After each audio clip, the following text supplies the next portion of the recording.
પ્રભુની બનાવેલી આ સૃષ્ટિમાં કંઈ પણ સંભવ છે કે નથી?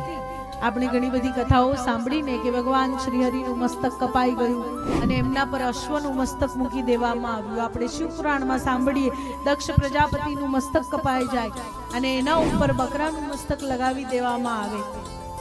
આ બધી કથાઓ આપણે સાંભળીએ તો આપણને થાય કે આ બધું સંભવ છે. અને ચમત્કાર કહેવો કે વિજ્ઞાન? શું કહેવું આને? ચમત્કાર છે કે વિજ્ઞાન છે? એ ઉચ્ચારો બહુ પહેલાથી આપણા ઋષિ મુનિઓ જાણે છે. આપણા ઋષિ મુનિઓમાં, આપણી પરંપરામાં આપણને ક્યારેય કોઈ પણ દવાના આધીન નથી કરવામાં આવ્યા.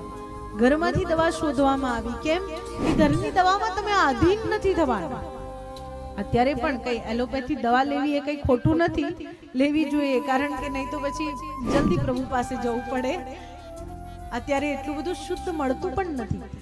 પરંતુ છતાંય જો પહેલાથી આપણે આ વાતની કાળજી રાખીએ કે ધ્યાન રાખીએ તો આપણે કોઈ પણ દવાના આધીન નથી થવું પડતું.